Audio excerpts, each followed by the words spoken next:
In the 1960s, British agricultural trials documented something that should not exist. 100 tons of green matter per acre, year after year, on soil so depleted that other crops failed entirely. The plant was cut 5 times in a single season, regrowing to full height in just 4 weeks. It required no fertilizer because it was fertilizer.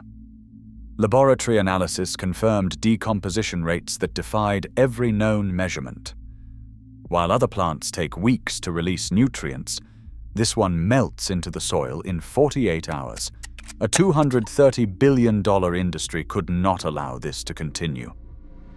This is COMFREY, a plant that creates infinite fertilizer from nothing but sunlight and deep earth. And the story of how it was silenced reveals exactly who controls what grows in your garden. Welcome to Silenced Seeds. The record opens in 90 AD in the writings of a Greek physician named Dioscorides. In his medical text, Materia Medica, which remained Europe's primary reference for 1,500 years, he documented a plant with sticky roots that could mend broken bones. The Greek name symphyton translates literally as to make grow together. Pliny the Elder tested it. He boiled the roots into adhesive paste and used it to stick pieces of raw meat together. The bond held. For 2,000 years, Europeans called it knitbone.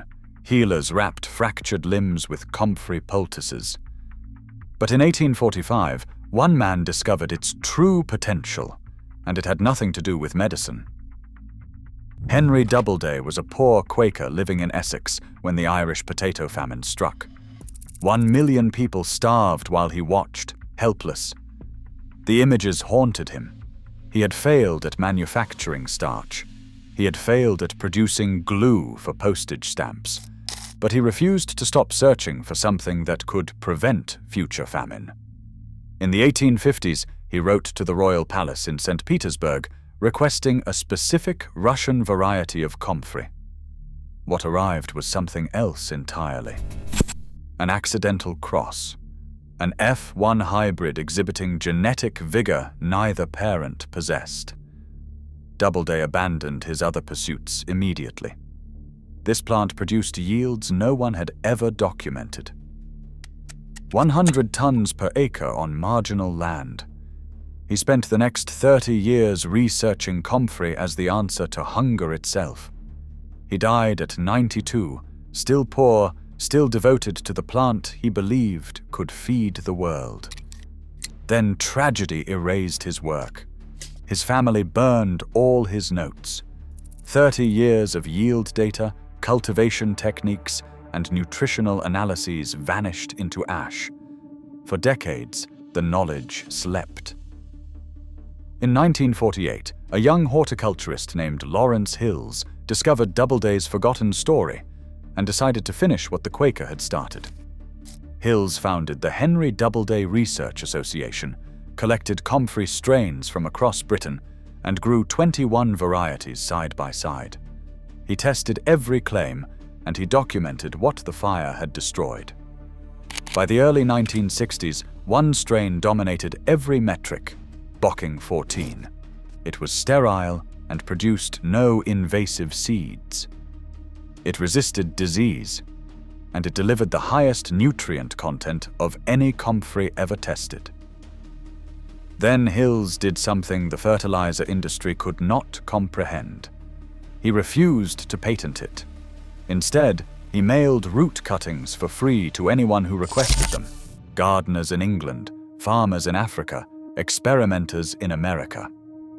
By the time Hills retired, Bocking 14 was growing on 6 continents. What made comfrey so dangerous to an industry worth hundreds of billions of dollars? The numbers tell the story. Fresh comfrey leaves contain over 7% potassium. Farmyard manure rarely exceeds 1.5%. Comfrey delivers nearly 5 times that concentration. But the decomposition rate is where everything changes. Most green manures sit in compost heaps for weeks before releasing nutrients. Alfalfa takes time. Clover takes time. Grass clippings take time. Comfrey's low fiber content means microbes devour the leaves in 48 hours. Toss fresh comfrey onto a stalled compost pile, and within hours the temperature spikes. The material transforms into black, nutrient-rich humus while other crops are still intact. The secret lies underground. Comfrey roots penetrate 10 feet into the soil, far beyond where vegetables and grains can reach. Those roots function as biological mining drills, pulling potassium, calcium, and phosphorus from deep subsoil and concentrating them in the leaves. When you cut the plant, you bring deep earth minerals to the surface. It is a nutrient pump that runs on nothing but rain and time. Cut comfrey at 2 feet tall. 4 weeks later, it regrows to full height. 5 harvests per season. 20 tons per harvest.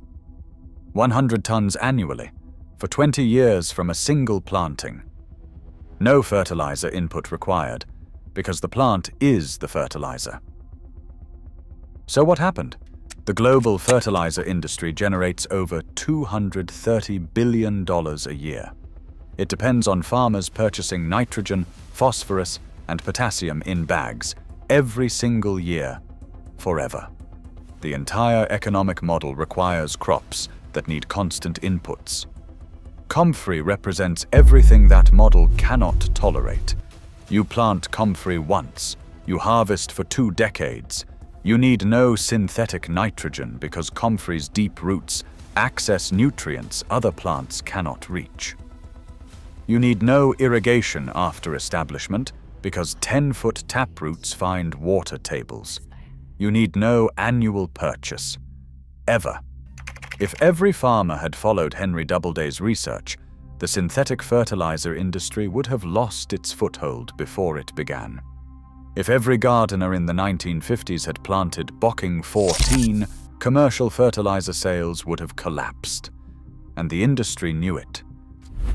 On July 6, 2001, the Food and Drug Administration issued a warning. A warning. Manufacturers were advised to remove comfrey dietary supplements from the market. The stated reason was legitimate. Comfrey roots contain pyrrolizidine alkaloids, compounds that can cause liver damage if ingested in large quantities over extended periods. The agency banned supplements for internal use, pills, teas, capsules, but the headlines did not make that distinction.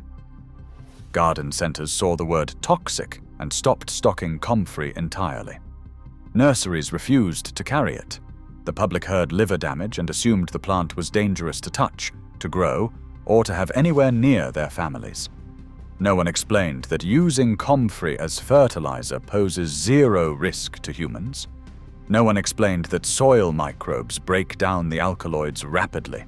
No one explained that the ban applied only to eating concentrated root extracts, not to growing the plant in your garden.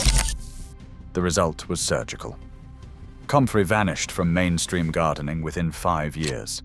The plant Lawrence Hills spent 40 years promoting disappeared from commerce almost overnight. The timing is worth noting. In 2001, natural gas prices were climbing.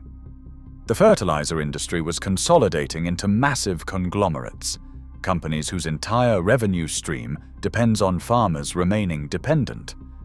And suddenly, the one plant that offered permanent independence from purchased inputs was declared too dangerous to sell. Comfrey cannot be patented. It cannot be genetically modified to require annual purchases. It cannot be controlled because it grows from a single root fragment. Lawrence Hills understood this.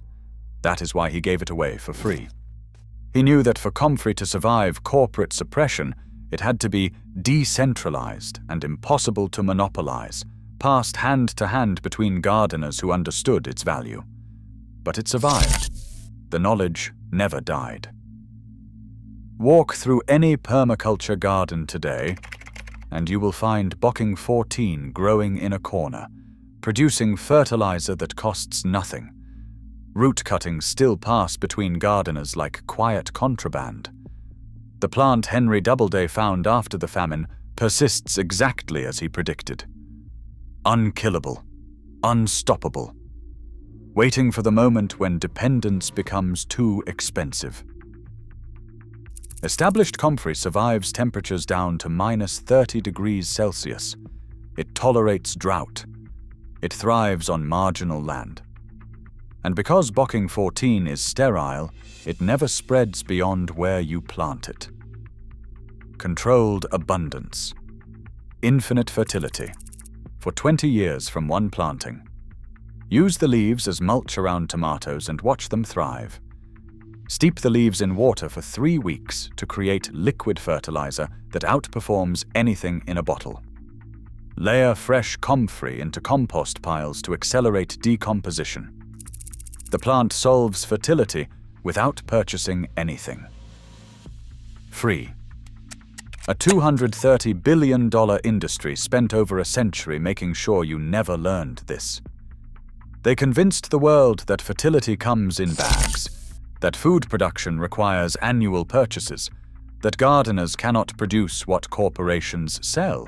Every bag of fertilizer you buy is profit extracted from knowledge that was deliberately suppressed. But now you know. You can grow what they silenced. Plant root cuttings in spring, 6 inches apart, in any soil. Within 2 years, you will have a permanent source of free fertilizer that outlasts any product on any shelf. The plant that creates infinite fertility from nothing but sunlight and deep earth never stopped offering its gifts. It simply waited for gardeners willing to remember. If this silence was finally broken for you, subscribe to Silenced Seeds and hit the bell. Every like breaks the silence. Every share plants another seed. Another silenced seed soon.